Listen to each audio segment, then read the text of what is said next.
الحمد لله وكفى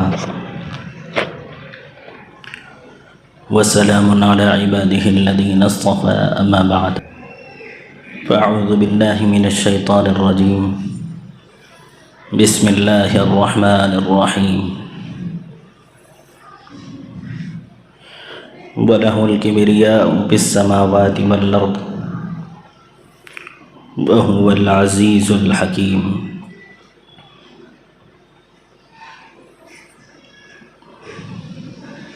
وقال رسول الله صلى الله عليه وسلم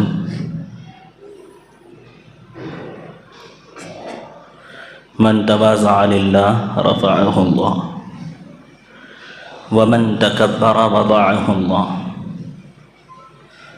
صدق الله العظيم وصدق رسوله النبي العظيم ونحن على ذلك لمن الشاهدين والشاكرين والحمد لله رب العالمين۔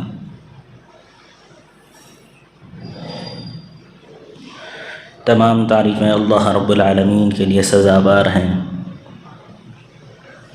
جس نے اس کائنات عالم کو وجود بخشا۔ درود و سلام ہو آقا نامدار محمد عربی صلی اللہ علیہ وسلم پر، جن کے صدقے میں یہ کائنات بنی۔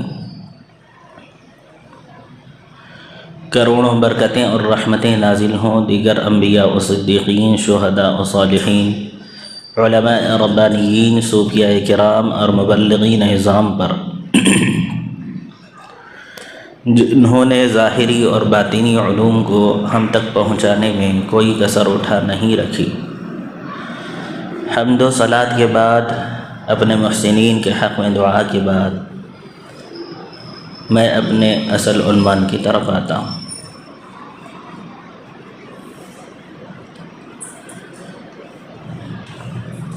اس سے پہلے جب حاضری ہوئی تھی ایک دو مرتبہ، تو اس موقع پر تکبر کی تعریف، تکبر کے انجام اور تکبر کی علامتوں سے متعلق کچھ باتیں آپ حضرات کے سامنے آئی تھیں، لیکن پھر اس کے بعد آنے کا موقع نہیں ہوا، جس کی وجہ سے وہ مضمون مکمل نہیں ہوا تھا۔ اس لیے چاہتا ہوں کہ اسی سلسلے کو آگے بڑھاتے ہوئے تکبر کے انجام، تکبر کی تعریف، تکبر کی حقیقت، تکبر کی علامتوں کے باب میں جو باتیں ذکر کی گئی ہیں، اس کے بعد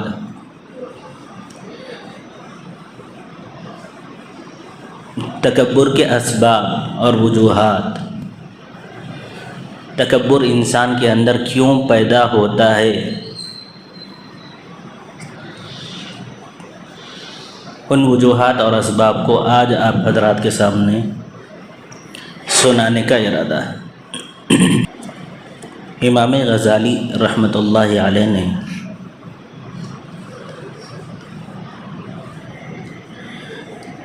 تکبر کو ام الامراض قرار دیا ہے، امراض کی ماں قرار دیا ہے۔ جیسے ماں سے بچے پیدا ہوتے ہیں، ایسے ہی تکبر سے دیگر قلبی بیماریاں پیدا ہوتی ہیں۔ اس وجہ سے تکبر کو ام الامراض کہا جاتا ہے۔ یعنی اگر کسی کے اندر یہ بیماری آ گئی تو وہ بیماری لازمی طور پر کئی اور بیماریوں کو جنم دیتی ہے۔ اس لیے جڑ کو پکڑ لینا، اس سے حفاظت ہو گئی تو اس سے پیدا ہونے والی جو بیماریاں ہیں ان سے بھی حفاظت ہو جائے گی۔ اور اس کو بیان کرنے کا مقصد بھی یہی ہے، اپنی معلومات میں اضافہ کرنا نہیں ہے، اسباب کو جاننا، پھر ان اسباب سے بچنا، یہی اصل مقصود اور مطلوب ہے۔ تکبر ام الامراض کیسے ہیں؟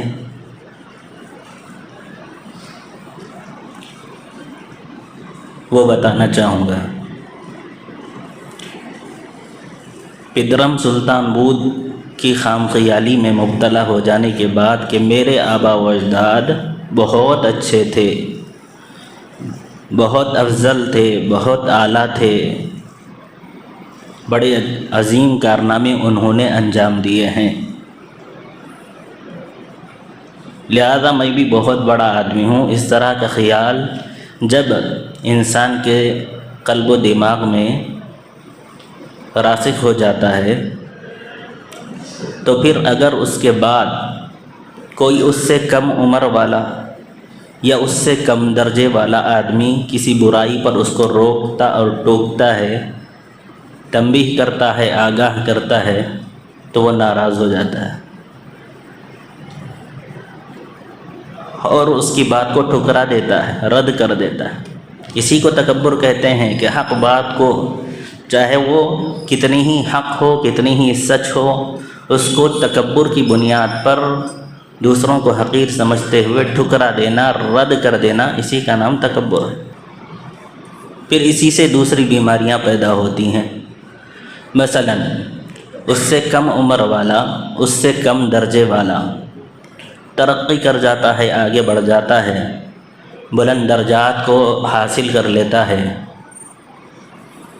تو اس کو اس سے نفرت ہو جاتی ہے، چڑ پیدا ہو جاتی ہے، حسد پیدا ہو جاتا ہے۔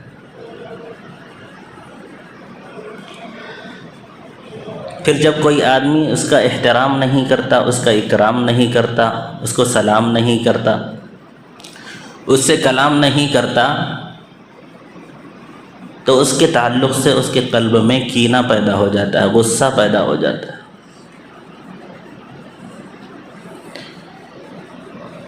جب غصہ پیدا ہو جاتا ہے تو کبھی غصے کا اظہار کر دیتا ہے اور کبھی غصے کا اظہار نہیں کر سکتا تو غصے کو دبا لیتا ہے، اور جیسے ہی وہ غصے کو دباتا ہے کینہ پیدا ہو جاتا ہے، کینے کی ولادت ہو گئی تکبر صاحب کے ذریعے سے۔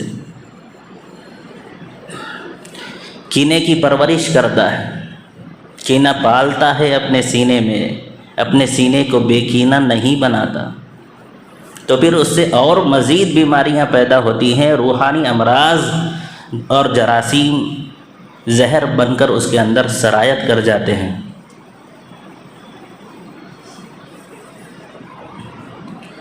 پھر اسی سے غیبت پیدا ہوتی ہے، اسی سے کسی کے معاملات کی ٹوہ میں لگنا پیدا ہوتا ہے، اسی سے تجسس پیدا ہوتا ہے۔ دیکھا اپنے ہے تکبر ایک ہی بیماری، لیکن جب یہ کسی کے اندر آ گئی تو پھر کئی بیماریوں کو اپنے ساتھ لے کر آتی ہے، تنہا نہیں آتی۔ پھر وہ انسان صرف صاحب تکبر نہیں ہوتا بلکہ کئی امراض کا مجسمہ بن جاتا ہے۔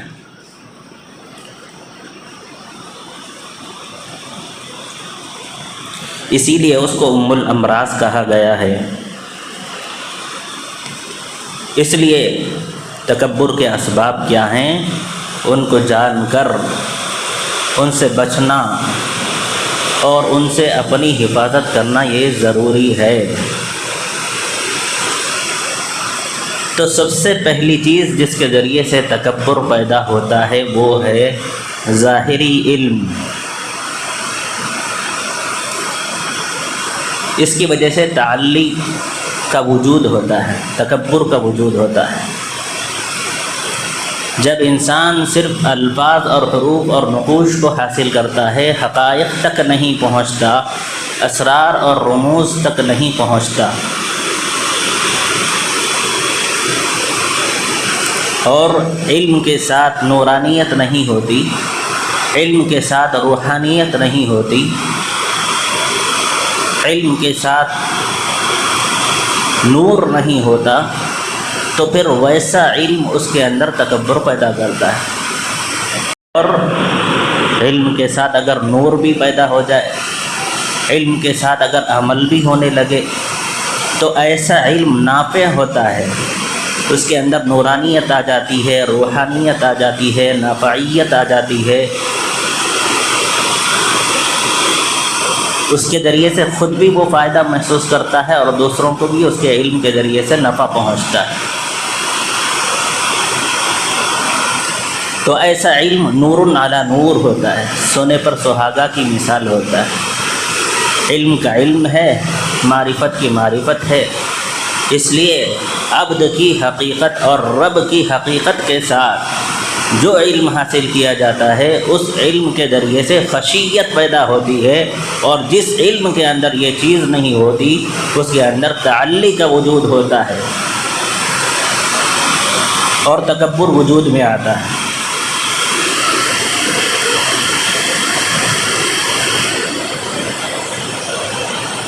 سفیان ثوری اور شیبان راعی دو بہت بڑے بزرگان دین ہیں، ہم عصر ہیں، ایک زمانے کے ہیں۔ وہ دونوں ایک جگہ جمع ہوئے، رات میں عبادت کرنے لگے۔ سفیان ثوری رحمۃ اللہ علیہ رات بھر روتے رہے۔ شیبان راعی نے دیکھا کہ رو رو کر ان کا برا حال ہو چکا ہے، تو انہوں نے سفیان ثوری سے پوچھا، ما یبکی کا، کیا چیز آپ کو رلا رہی ہے؟ تو سفیان ثوری نے جواب دیا، انما یبکینی مخافۃ سوء الخاتمہ، مجھے سوء خاتمہ کا خوف رلا رہا ہے، کیونکہ تعلمت من شیخ 40 سنہ، ایک حدیث پڑھانے والے شیخ سے 40 برس تک میں نے حدیث کا علم حاصل کیا، عبد ربہ فی الحرم 60 سنہ، اور اس شیخ الحدیث نے حرم محترم میں 60 برس تک عبادت کی، لیکن اس کے باوجود مات علی الکفر، کفر پر اس کا خاتمہ ہوا۔ حدیث پڑھانے والا وہی ہو سکتا ہے جس کے پاس علم ہو، تو اس سے صاف طور پر یہ بات معلوم ہو رہی ہے کہ وہ صاحب علم بھی تھے، صاحب عمل بھی ہوں گے۔ صاحب علم ہونا بھی ان کا کام نہیں آیا، صاحب عمل ہونا بھی کام نہیں آیا، کیونکہ اس کے ساتھ دیگر برائیاں بھی موجود تھیں۔ تو شیبان راعی نے کہا کہ وہ اس کی شامت اعمال تھی، وہ اچھائیوں کے ساتھ برائیوں کو بھی ملایا کرتا تھا، اس کی وجہ سے اس کا یہ حشر ہوا، تم اس طرح مت کیا کرو۔ انسان کو نیکیاں ہی نیکیاں کرنا ہے، برائیوں کی آمیزش اس میں نہیں ہونا ہے۔ مثال کے طور پر ایک گلاس پانی ہے تو خالص پانی ہونا چاہیے، ایک قطرہ بھی زہر اگر اس کے اندر آ گیا تو پھر وہ قابل استعمال نہیں ہوتا۔ ایسے ہی علم بھی خالص ہونا چاہیے، اس کے اندر تکبر کے زہر کی آمیزش نہیں ہونی چاہیے۔ تو یہ پہلا سبب ہے جو انسان کے اندر تکبر پیدا کرتا ہے۔ دوسرا سبب جس کی وجہ سے ایک انسان کے اندر تکبر پیدا ہوتا ہے وہ ہے ظاہری عبادت۔ جس انسان کی نظر عبادت کے حسن پر نہیں رہتی، جس انسان کی نظر عبادت کے وزن پر نہیں رہتی بلکہ کثرت پر رہتی ہے، وہ گنتا رہتا ہے کہ میں اتنے 1000 مرتبہ درود شریف پڑھتا ہوں، اتنے 1000 مرتبہ میں فلاں ورد کرتا ہوں، اتنے پارے روزانہ میں پڑھتا ہوں، اتنے سالوں سے میں نے عبادت کر رکھی ہے، میں بہت بڑا عبادت گزار ہوں۔ جب اس طرح کی بات اس کے اندر پیدا ہو جاتی ہے تو اس کی عبادت ضائع ہو جاتی ہے، کیونکہ عبادت کی کثرت پر وہ متکبر بن گیا جو اللہ کو بالکل بھی پسند نہیں۔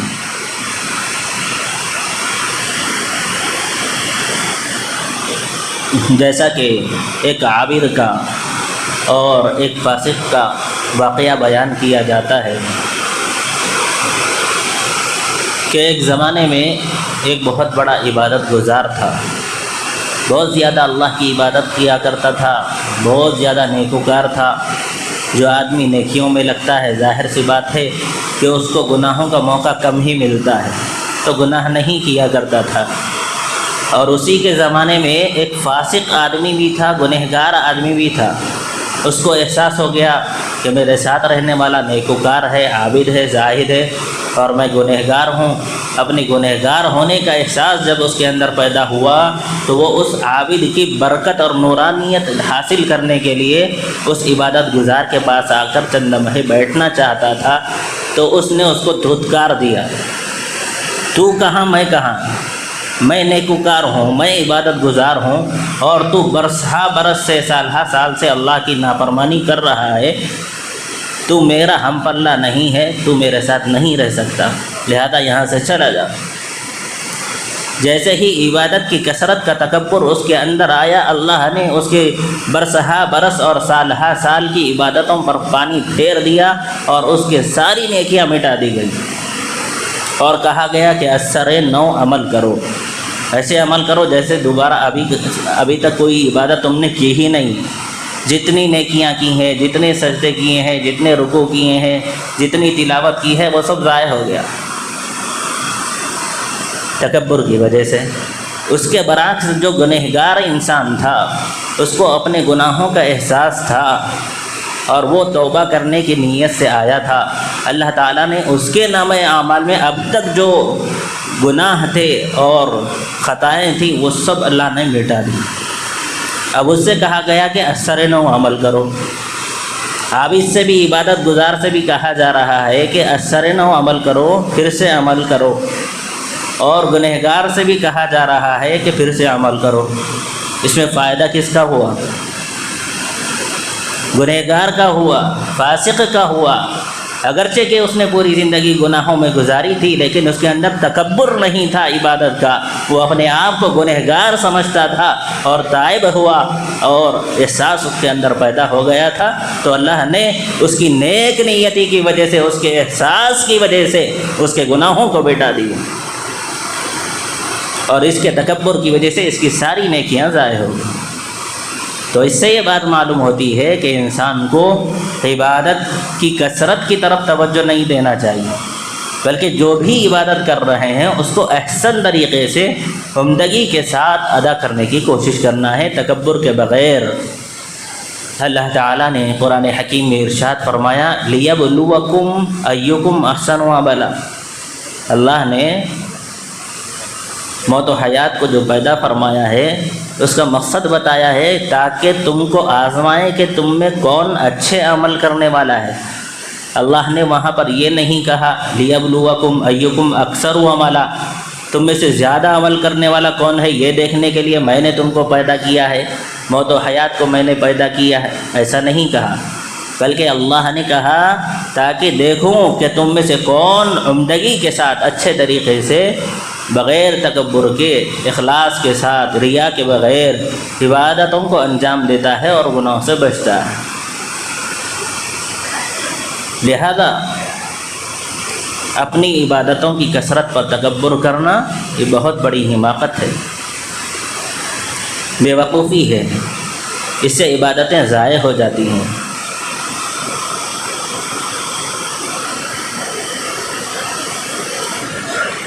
تیسرا سبب جس کی وجہ سے ایک انسان کے اندر تکبر پیدا ہوتا ہے وہ ہے حسب اور نسب۔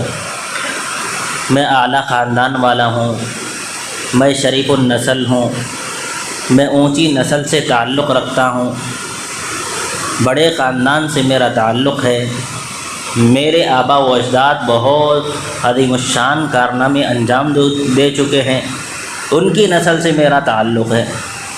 بھئی ہوگا ان کی نسل سے تمہارا تعلق، انہوں نے انجام دیے ہوں گے بڑے بڑے عظیم الشان کارنامے، تم نے کیا کیا ہے یہ بتاؤ۔ حسب اور نسب کی بنیاد پر اللہ کی عدالت میں فیصلہ نہیں ہوتا۔ اللہ کی عدالت دنیا کی عدالت کی طرح نہیں ہوتی، وہاں پر شرافت اور کرامت کا، عزت کا معیار حسب اور نسب نہیں ہوا کرتا، بلکہ وہاں پر شرافت اور کرامت کا معیار تقویٰ ہوتا ہے۔ شرافت اور کرامت کا معیار وہاں پر ایمان ہے، شرافت اور کرامت کا معیار وہاں پر یقین ہے، شرافت اور کرامت کا معیار وہاں پر اعمال صالحہ ہے۔ لہذا حسب اور نسب کے دھوکے میں آ کر انسان کو غفلت میں مبتلا نہیں ہونا ہے، قرآن بھی یہی کہتا ہے فلا انساب بینہم وہم لا یتساءلون، روز قیامت وہ ایک دوسرے کو پوچھیں گے بھی نہیں اور ان کے درمیان میں کوئی قرابتیں باقی نہیں رہیں گی۔ باپ بیٹے کے کام نہیں آئے گا، بیٹا باپ کے کام نہیں آئے گا، بیوی شوہر کے کام نہیں آئے گی، شوہر بیوی کے کام نہیں آئے گا، والدین اولاد کے اولاد والدین کے کام نہیں آئیں گے، سب ایک دوسرے سے بھاگنے لگیں گے، نفسی نفسی کا عالم ہوگا۔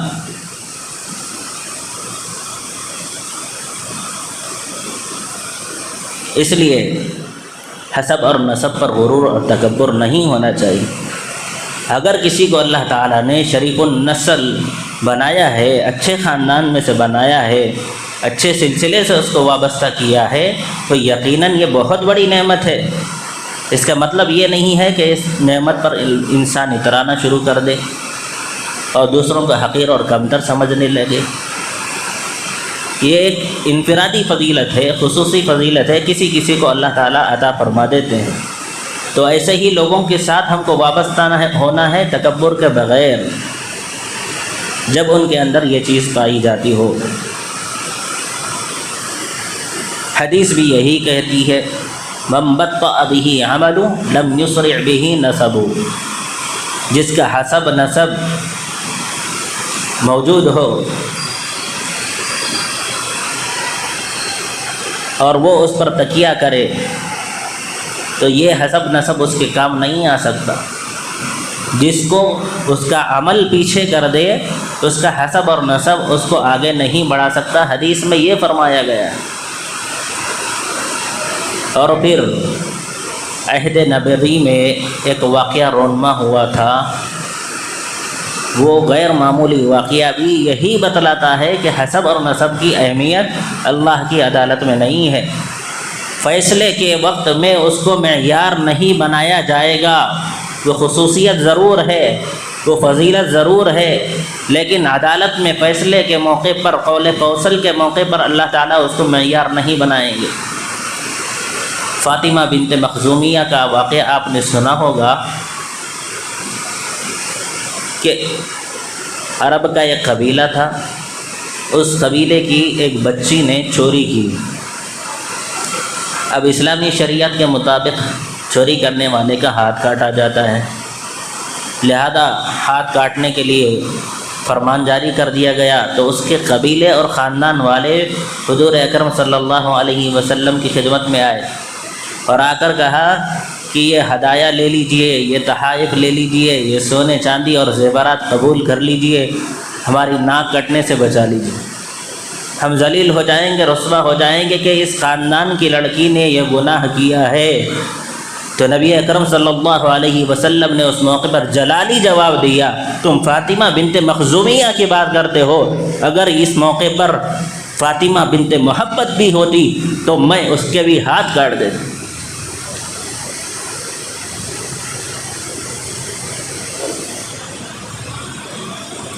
محمد الرسول اللہ صلی اللہ علیہ وسلم کے خاندان سے بڑا کون سا خاندان، ان کی نسل سے بڑی کون سی نسل ہے، ان کے سلسلے سے بڑا کون سا سلسلہ ہے؟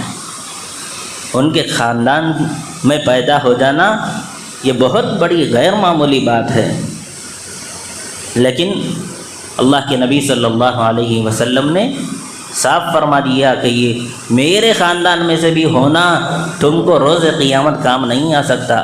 اگر تم نیکیوں کو چھوڑ کر بد عملیوں میں مبتلا ہو جاؤ گے تو یاد رکھو، قرآن میں کہا گیا ہے لا تزر وازرۃ وزر اخری، کوئی بوجھ اٹھانے والا اس دن کسی دوسرے کا بوجھ نہیں اٹھائے گا۔ دنیا میں پھر بھی کسی کا بوجھ کوئی اور اٹھا لیتا ہے، تھوڑا بہت تعاون کر لیتا ہے، ساتھ دے لیتا ہے، لیکن روز قیامت نفسی نفسی کا عالم ہوگا، سورج صبا نیزے پر آ جائے گا، آدمی اپنے گناہوں کے بقدر پسینے میں ڈوبا ہوا ہوگا، کوئی ٹخنوں تک پسینے میں ہوگا، کوئی گھٹنوں تک پسینے میں ہوگا، کوئی کمر تک پسینے میں ہوگا، کوئی کندھوں تک پسینے میں ہوگا، اور کوئی غوطہ لگا رہا ہوگا پسینے میں، سب ایک دوسرے سے بھاگتے پھریں گے۔ ایسے موقع پر کون کس کا بوجھ اٹھائے گا؟ دنیا کے اندر جو احسانات کیے گئے تھے وہ احسانات یاد دلائے جائیں گے کہ میں نے تم پر یہ احسان کیا تھا، میں نے تم کو یہ انعام دیا تھا، میں نے تمہارا تعاون کیا تھا، میں نے تمہارا ساتھ دیا تھا، آج ایک نیکی دے دو، کہے گا کہ نہیں، میں ہی پریشان ہوں اپنے گناہوں کی وجہ، انبار کی وجہ سے، انبوہ کی وجہ سے، لہذا میں تم کو ایک نیکی بھی نہیں دے سکتا۔ ایک نیکی کی اہمیت کیا ہے ہم کو آنکھ بند ہو جانے کے بعد معلوم ہوگا۔ جس زمین پر چل رہے ہیں اس زمین سے نیچے چلے جانے کے بعد ایک ایک نیکی کی قدر و قیمت کا ہمیں اندازہ ہوگا۔ اس لیے اللہ تعالیٰ نے اگر کسی کو اچھا حسب دیا ہے، اچھا نسب دیا ہے، اچھے سلسلے سے وابستہ کیا ہے، اچھے خاندان میں سے پیدا کیا ہے، اونچی نسل سے اللہ نے اس کو بنایا ہے، تو پھر اس کے تقاضوں پر وہ عمل کرے، اس پر تکبر نہ کرے، اس کو تعلی کے ذریعہ نہ بنائے۔ اگر حسب نسب پر تکبر پیدا ہو گیا تو پھر یہ چیز اس کو ہلاک کر دینے کے لیے کافی ہے۔ تکبر کا چوتھا سبب جس کی وجہ سے عام طور پر انسانوں کے اندر تکبر پیدا ہوتا ہے وہ ہے حسن و جمال۔ مردوں میں بھی اور خواتین میں بھی یہ بیماری پائی جاتی ہے، لیکن خواتین میں یہ مرض زیادہ پایا جاتا ہے، کیونکہ ان کو اپنی بیوٹی کی بہت زیادہ فکر ہوتی ہے، خوبصورتی کی بہت زیادہ فکر ہوتی ہے۔ اگر کسی کو اللہ نے اپنی فضل سے، اپنی عنایت سے تھوڑی سی خوبصورتی زیادہ عطا کر دی تو اب وہ اس پر اترانے لگتی ہیں۔ اللہ کے نبی صلی اللہ علیہ وسلم سے زیادہ حسن کسی کو دیا گیا تھا؟ یوسف علیہ السلام سے زیادہ حسن کسی کو دیا گیا تھا؟ کیا انہوں نے حسن کی بنیاد پر تکبر کیا؟ کیا تمہارا حسن ان کے حسن کے مقابلے میں کوئی حیثیت رکھتا ہے؟ حضرت یوسف علیہ السلام زلیخا کی سہیلیوں کے سامنے سے دربار میں گزر رہے تھے، اس موقع پر زلیخا کی سہیلیاں اور باندیاں سیب کاٹ رہی تھیں، تو سیب کاٹنے کے بجائے انہوں نے اپنی انگلیاں کاٹ لی۔ ان کے حسن میں اتنا محو ہو گئی تھیں، اتنا غرق ہو گئی تھیں، اتنا متوجہ ہو گئی تھیں ان کی طرف تک کہ وہ کیا کام کر رہے ہیں وہ بھی ان کو یاد نہیں رہا، اور سیب پر چھری چلانے کے بجائے انگلیوں پر انہوں نے اپنے چھری چلا دی۔ اتنا زیادہ اللہ نے حسن ان کو عطا فرمایا تھا۔ اور حضور صلی اللہ علیہ وسلم کے حسن کے بارے میں کہا گیا ہے کہ یوسف علیہ السلام کے حسن کو دیکھ کر زلیخا کی سہیلیوں نے سیب کاٹنے کے بجائے اپنی انگلیاں کاٹ لی۔ اگر وہ رسول اللہ صلی اللہ علیہ وسلم کے حقیقی حسن کو دیکھ لیتی تو اپنے دل پر آرے چلا لیتی۔ اتنا زیادہ حسن ان کو دیا گیا تھا، ایسے حسین اور جمیل تھے میرے پیارے نبی صلی اللہ علیہ وسلم اور حضرت یوسف علیہ السلام۔ لیکن اس کی بنیاد پر انہوں نے کبھی کوئی تکبر نہیں کیا، میں بڑا حسین ہوں، میں بڑا جمیل ہوں، بڑا خوبصورت ہوں، میرا گورا چٹا ہوں، اس طرح کا کبھی خیال ان کے دل میں بھی نہیں آیا، کیونکہ وہ جانتے تھے کہ یہ میں ذاتی چیز نہیں ہے، یہ عطائی چیز ہے، اللہ تعالیٰ کی طرف سے دی ہوئی چیز ہے۔ کسی کسی کو اللہ تعالیٰ کوئی خوبی دے دیا کرتا ہے آزمانے کے لیے کہ دیکھیں یہ کیا کرتا ہے، شکر ادا کرتا ہے یا اتراتا ہے۔ مالک بن دینار کا ایک واقعہ اس سلسلے میں بہت مفید ہے اس بات کو سمجھانے کے لیے کہ ایک مرتبہ ان کا گزر ایک باندی کے پاس سے ہوا۔ وہ باندی بڑی حسین و جمیل تھی، خوبصورت دوشیزہ تھی۔ جب حسن آتا ہے تو اپنے تکبر کے ساتھ عموماً آتا ہے، لہذا وہ بڑے ناز اور نخروں والی تھی، بڑی متکبرہ تھی، حالانکہ باندی ہی تھی۔ پھر اس کے جو مالک تھے ان کے مالکوں سے مالک بن دینار رحمۃ اللہ علیہ نے فرمایا کہ یہ جو تمہاری باندی ہے، اس باندی کو میں 2 خشک کھجوروں کے عوض میں خریدنا چاہتا ہوں، کیا تم اس کو بیچنا پسند کرو گے؟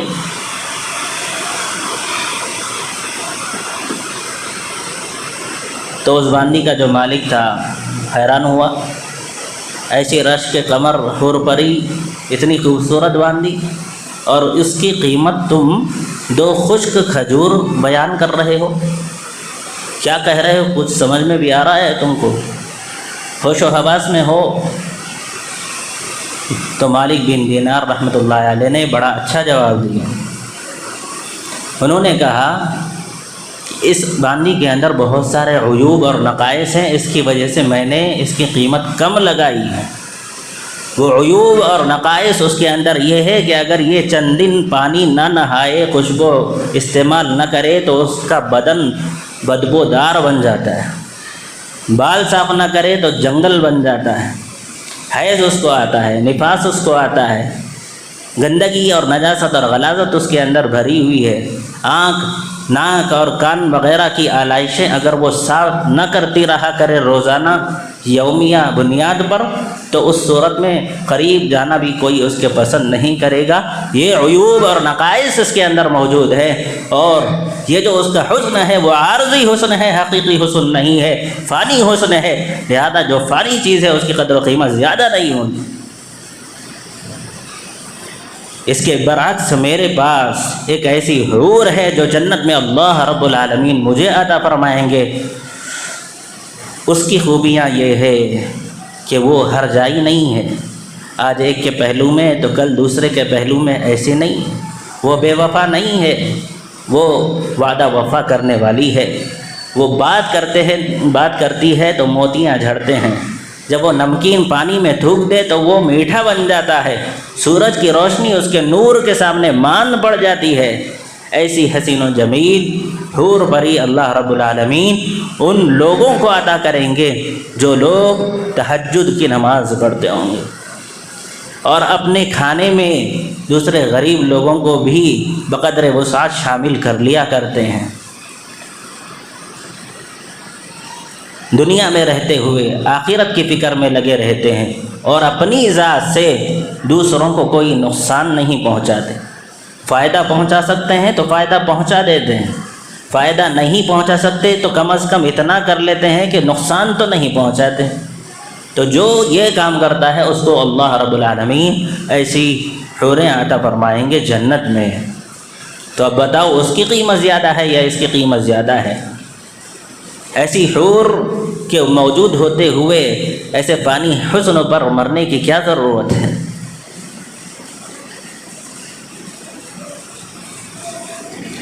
یہ حسن موت کے ساتھ اور بڑھاپے کے ساتھ رخصت ہو جاتا ہے، لہذا اس عارضی اور فانی حسن کی بنیاد پر تکبر میں مبتلا ہونا یہ حماقت کے سوا کچھ نہیں، بے وقوفی کی سوا کچھ نہیں ہے۔ اور پانچویں چیز جس کی بنیاد پر ایک انسان عموماً تکبر میں مبتلا ہوتا ہے وہ چیز ہے مال و منال۔ کسی کے پاس دولت زیادہ آ گئی، لاٹری لگ گئی، خزانہ ہاتھ لگ گیا، خود تو کچھ کمایا نہیں، باپ کی وراثت میں کچھ حصہ آ گیا تو اب اترانے لگا میں بہت بڑا مالدار بن گیا ہوں، ایسی چیز میرے پاس حاصل ہو گئی کہ اس کے ذریعے سے ہر چیز میں حاصل کر سکتا ہوں۔ جب موت آتی ہے تو وہ مال اس کے کچھ کام نہیں آتا۔ وہ مال دے کر ایک لمحے کی مہلت لے لو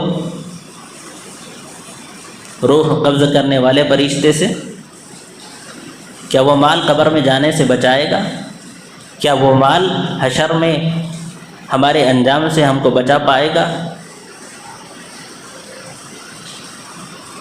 فانی مال ہے، اربوں خربوں کی جائیداد والے لوگ اس دنیا سے حسرت بری نگاہوں کے ساتھ اپنے مال اور دولت کے انبار کو دیکھتے ہوئے اس دنیا سے رخصت ہو جاتے ہیں اور کچھ کر نہیں پاتے، انتہائی عاجز ہوتے ہیں، بے بس ہوتے ہیں۔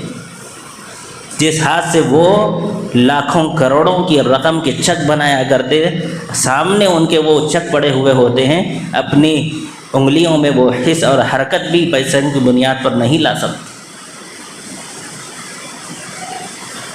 کتنے کروڑوں لوگ ایسے ہیں دنیا کے اندر، آئے دن اس طرح کے واقعات سننے میں آتے ہیں کہ اس کی آنکھوں کے سامنے اس کی اربوں خربوں کی جائیداد کے لوگ قابض بن رہے ہیں، لوٹ رہے ہیں اور وہ روک نہیں پا رہا۔ یہ مال میل ہے ہاتھ کا، آج ہاتھ میں ہے کل چلا جائے گا، کبھی بھی چوری ہو سکتا ہے۔ 1 کروڑ روپیہ کسی کے پاس موجود ہے، لکھپتی ہے، رات میں صبح ہوتے ہوتے 1 کروڑ روپے غائب ہو گئے، روڈ پتی بن جاتا۔ کبھی بھی ڈاکہ ہو سکتا ہے، کبھی بھی کوئی بھی چھین سکتا ہے،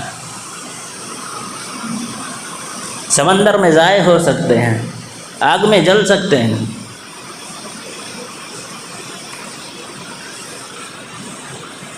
تو اس طرح کی فانی چیزوں پر مرنا، اس کے پیچھے بھاگتے رہنا اور اس کی بنیاد پر اپنی آخرت سے غافل ہو جانا، اللہ سے غافل ہو جانا، اللہ کے رسول صلی اللہ علیہ وسلم کی تعلیمات اور ان کی ہدایات سے غافل ہو جانا، یہ دانشمندی کی بات نہیں ہے۔ اس کے علاوہ اور بھی چیزیں ہیں جس کی وجہ سے انسان کے اندر تکبر پیدا ہوتا ہے۔ وہ چیزیں اسی سے پیدا ہوتی ہیں۔ مال جب آ جاتا ہے تو اس مال کو بچانے کے لیے، اس کی حفاظت کے لیے عہدے کے پیچھے بھاگتا ہے، کرسی کے پیچھے بھاگتا ہے، منصب کے پیچھے بھاگتا ہے، حکومت اور سلطنت کے پیچھے بھاگتا ہے، اس کے ذریعے سے طاقت کو خریدنے کی کوشش کرتا ہے، عیاشی اور فحاشی میں مبتلا ہوتا ہے۔ یہ ساری چیزیں اسی سے پیدا ہوتی ہیں۔ یہ 5 بنیادی اسباب ہیں تکبر کے۔ جن کے پاس یہ 5 چیزیں ہیں ان کو بہت محتاط زندگی گزارنے کی ضرورت ہے، کیونکہ کبھی بھی تکبر کی بنیاد پر ان کی وہ چیزیں ضائع ہو سکتی ہیں۔ اب بعض لوگ ایسے ہوتے ہیں جن کے پاس مال بھی نہیں ہوتا، علم بھی نہیں ہوتا، جمال بھی نہیں ہوتا، دولت بھی نہیں ہوتی، اس کے باوجود بھی متکبر بنتے ہیں۔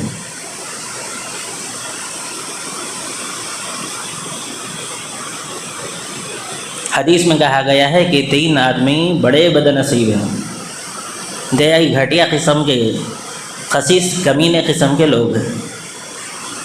وہ 3 لوگ کون ہیں؟ نمبر 1 شیخ زان، زانی بوڑھا،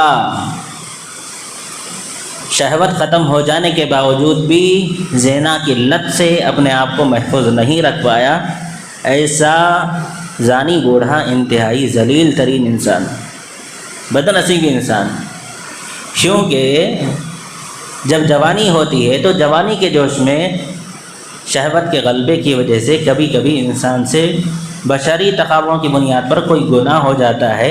وہ گناہ ہی ہے، یہ نہیں کہہ رہے ہیں کہ وہ گناہ نہیں ہے، زہر ہی ہے، چاہے 1 قطرہ ہو 1 گلاس ہو، اسی طرح گناہ ہی ہے، چاہے چھوٹا ہو بڑا ہو، ظاہری ہو باطنی ہو، ہر قسم کا گناہ ہی ہے، اور وہ ہلاکت کے لیے کافی ہے۔ اس پر دنیا میں جو سزا ملنی ہے وہ ملے گی، اور آخرت میں جو سزا ملے گی وہ بھی ملنی ہی ہے، کوئی روک نہیں سکتا۔ لیکن سمجھ میں تو آتا ہے کہ شہوت کا غلبہ ہو گیا تھا، بیچارے مجبور تھا، اس وجہ سے اس سے یہ گناہ سرزد ہو گیا۔ لیکن بوڑھے انسان کے اندر تو شہوت کا غلبہ بھی نہیں ہے، لیکن جوانی اس نے اپنی صحیح نہیں گزاری، اس کی بنیاد پر بوڑھاپے میں بھی وہ اس لت سے اپنے آپ کو نہیں بچا سکا۔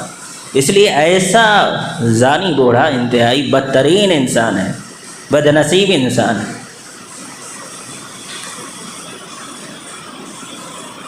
اسی طرح دوسرا شخص جس کو بد نصیب قرار دیا گیا ہے وہ شخص ہے جو بادشاہ ہے لیکن اس کے باوجود بھی جھوٹ بولتا ہے، ملک کاذب، کمزور انسان، بھوک کی وجہ سے، پیاس کی وجہ سے 2 روٹی کمانے کے لیے کبھی کسی کو غلطی کے احساس کے ساتھ کوئی دھوکہ دے دیتا ہے، غلطی کر جاتا ہے، تو اس کی معافی کی امید ہوتی ہے کہ مجبور تھا، بے بس تھا، اس کی وجہ سے اس طرح اس نے حرکت کی ہے کہ جھوٹ بول دیا ہے، خیانت کی ہے، دھوکہ دیا ہے۔ لیکن بادشاہ کو کیا ضرورت ہے؟ اس کے پاس تو سامان تمول ہے، سامان تعیش ہے، راحت و آرام کے تمام اسباب موجود ہیں، کسی چیز کی کوئی ضرورت اس کو نہیں ہے، نعمتوں کی فراوانی ہے، اس کے باوجود وہ جھوٹ بولتا ہے، تو انتہائی بد نصیب انسان ہے۔ اور تیسری چیز جو اصل میں یہاں پر بتانا چاہتا تھا، اس وجہ سے یہ بات میں نے چھیڑی ہے، اور وہ بات یہ ہے، تیسرا بدنصیب انسان وہ ہے عائل مستکبر، اس کو کہا گیا ہے کہ فقیر متکبر ہے، کچھ بھی نہیں، ایک کوڑی نہیں ہے پاس میں، اس کے باوجود بھی تکبر کرتا ہے۔ جن کے پاس مال ہے، علم ہے، دولت ہے، عہدہ منصب ہے، کرسی ہے، طاقت و قوت ہے، قدرت ہے، اس کی بنیاد پر بشری تقاضوں کی وجہ سے کبھی کبھی اس کی طرف میلان اور رجحان ہو گیا، بعد میں غلطی کا احساس ہو گیا، یہ بات سمجھ میں آنے والی ہے، لیکن کچھ ہے ہی نہیں، اس کے باوجود بھی تکبر کرتا ہے، تو پھر ایسا عائل مستکبر فقیر بہت ہی بد نصیب انسان ہے، گھٹیا ترین انسان ہے۔ تو اس طرح کی خسیس اور گھٹیا ترین حرکتوں سے ہم کو اپنے آپ کو بچانا ہے، تکبر اور برائی کو اپنے قریب بھی پھٹکنے نہیں دینا ہے۔ تکبر اللہ تعالیٰ کا حق ہے، اللہ تعالیٰ کی شان ہے، بڑائی اور کبریائی اسی کو زیب دیتی ہے، اس کے علاوہ کسی اور کو زیب نہیں دیتی، یہ حق تعالیٰ کا حق ہے، اس کو کوئی چھین نہیں سکتا ہے۔ انسان بندہ رحمان ہے، اور بندگی اس کی پہچان ہے، بندگی کا تقاضا یہ ہے کہ انسان کے اندر عاجزی ہو، انکساری ہو، تواضع ہو۔ اللہ تعالیٰ کی شان ہے بڑائی اور کبریائی، اللہ سے بڑا کوئی نہیں ہے۔ اللہ تعالیٰ کے ناموں میں سے ایک نام آپ نے پڑھا ہوگا، المتکبر ہے، اللہ متکبر ہے، ہم متکبر نہیں بن سکتے۔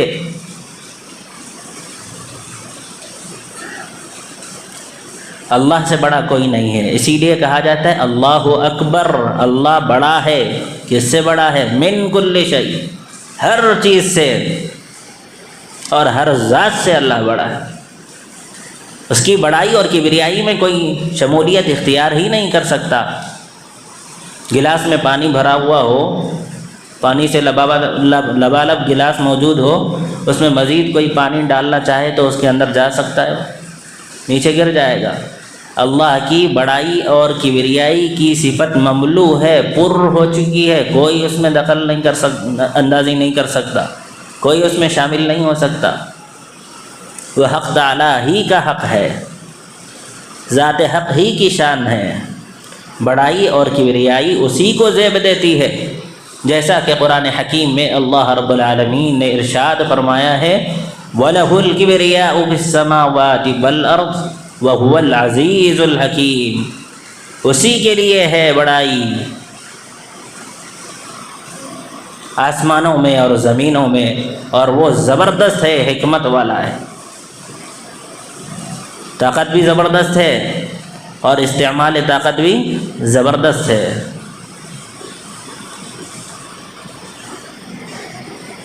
انسان کے لیے متکبر بننا مناسب نہیں ہے، کیونکہ انسان کائنات کا خالق نہیں ہے، موت و حیات کا مالک نہیں ہے۔ جب اس نے کائنات پیدا نہیں کی ہے، موت و حیات کا وہ مالک ہے نہیں، تو پھر تکبر کس بنیاد پر کر رہا ہے؟ اس کی حقیقت یہ ہے کہ وہ ایک ناپاک پانی کا قطرہ تھا، ناقابل بیان تھا، کپڑوں پہ بدن پر لگ جاتا تو صاف کرنے تک سکون محسوس نہیں ہوتا تھا، ایسی حیثیت تھی۔ وَلَقَدْ كَرَّمْنَا بَنِي آدَمَ، ایسے غلیظ انسان کو، گندے قطرے سے پیدا ہونے والے انسان کو اللہ نے ایسا معزز اور مکرم بنایا، اشرف المخلوق بنا دیا، افضل المخلوق بنا دیا۔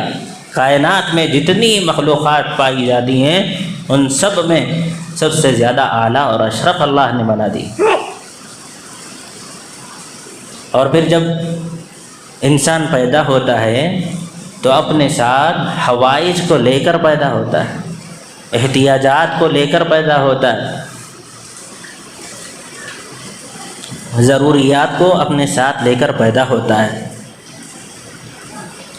ہر چیز میں قدم قدم پر وہ دوسروں کا محتاج ہوتا ہے، رونے کے سوا اس کو کچھ نہیں آتا، کھانے کے لیے روتا ہے، پینے کے لیے روتا ہے، کچھ بولنا چاہتا ہے تو روتا ہے، اس سے ناڑا تک باندھنا نہیں آتا، کپڑے تک پہننا نہیں آتا، غسل کرنا تک نہیں آتا، ضروریات سے فارغ ہونا تک نہیں آتا۔ ایسی حالت تھی، ماں باپ اس کو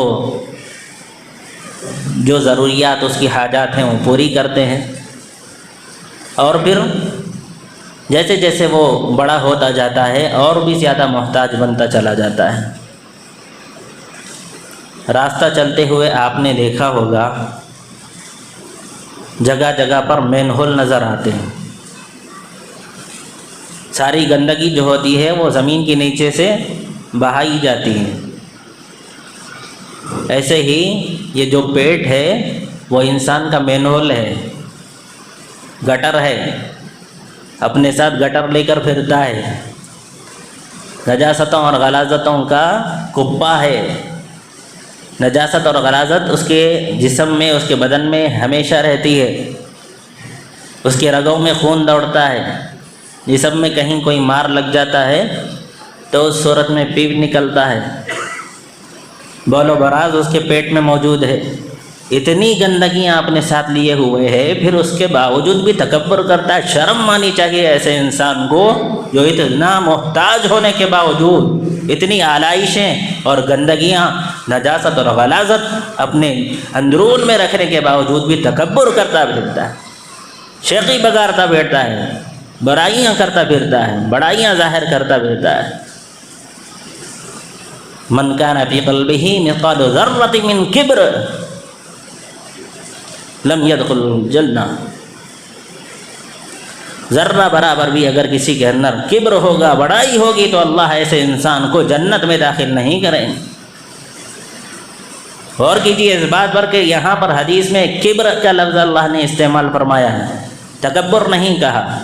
تو اس سے صاف معلوم ہوتا ہے کہ تکبر میں اور کبر میں نمایاں فرق ہے، قدر فرق ہے، اور وہ فرق یہ ہے کہ جب کسی ظاہری اور باطنی خوبی کی بنیاد پر انسان کے اندر تکبر پیدا ہو جاتا ہے تو یہ پیدا ہونا کبر ہے، لیکن اس کبر کو، اس بڑائی کو دوسروں کے سامنے ظاہر کرتا پھرے تو یہ تکبر ہے۔ اور کبر بھی موجب ہلاکت ہے اور تکبر بھی باعث ہلاکت ہے۔ دونوں چیزوں سے بچنا ہم کو ضروری ہے۔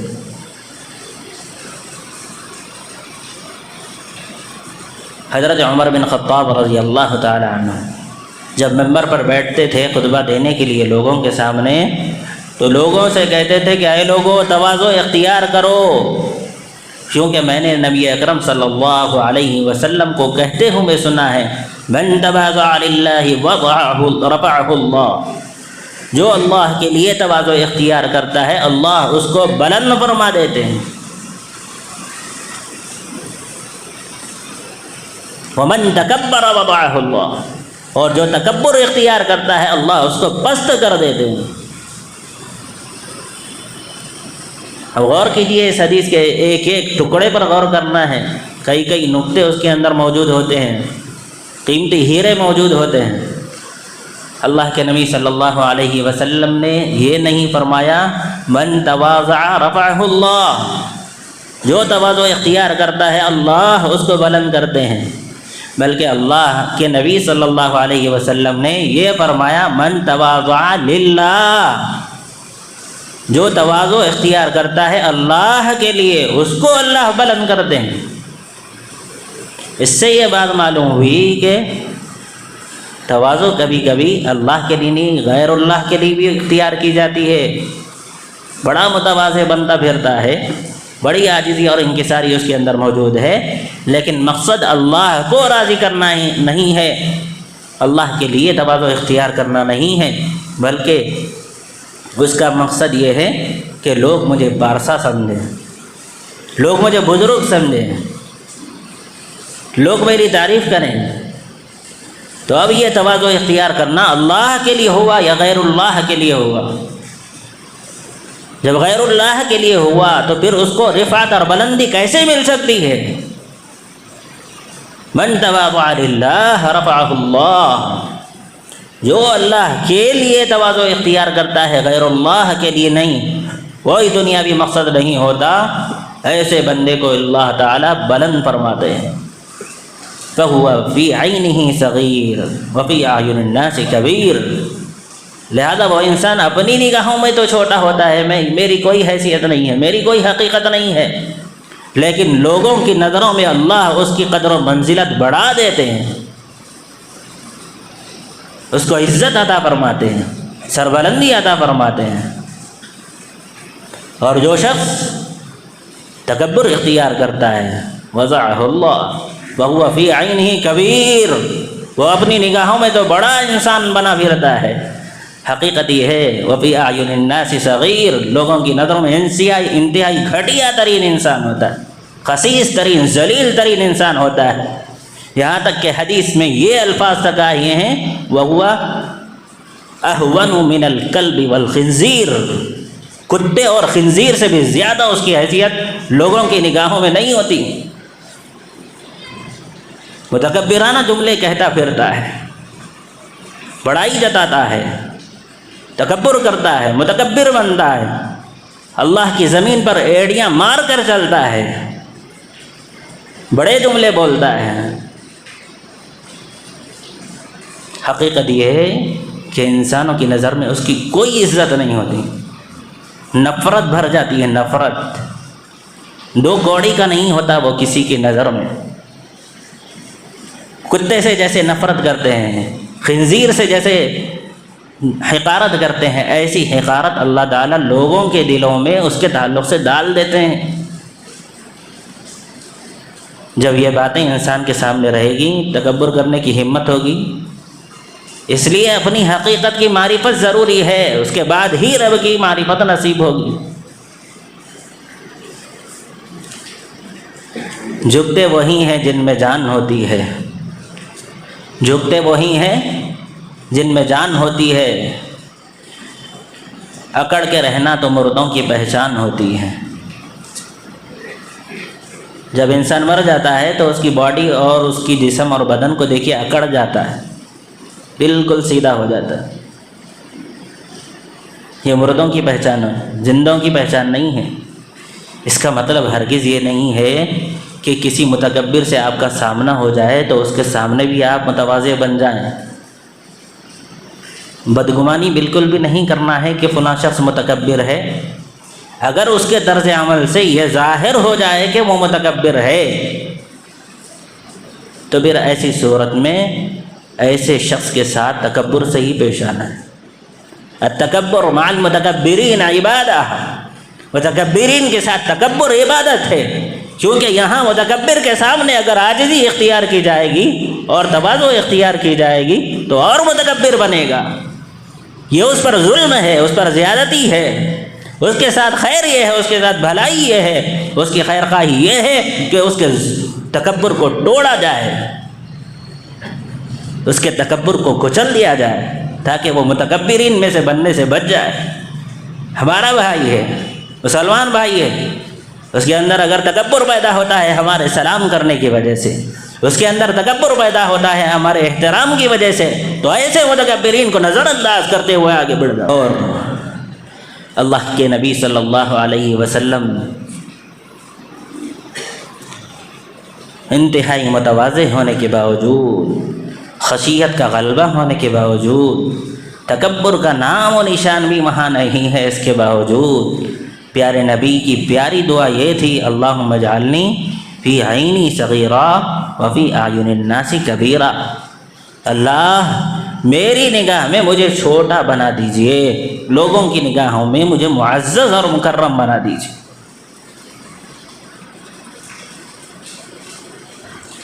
تکبر کی تعریف، تکبر کا انجام، تکبر کی علامتیں، تکبر کے اسباب، یہ ساری باتیں آپ کے سامنے اب تک آ چکی ہیں. پھر کسی موقع پر آنا ہوگا تو تکبر کا علاج بتایا جائے گا.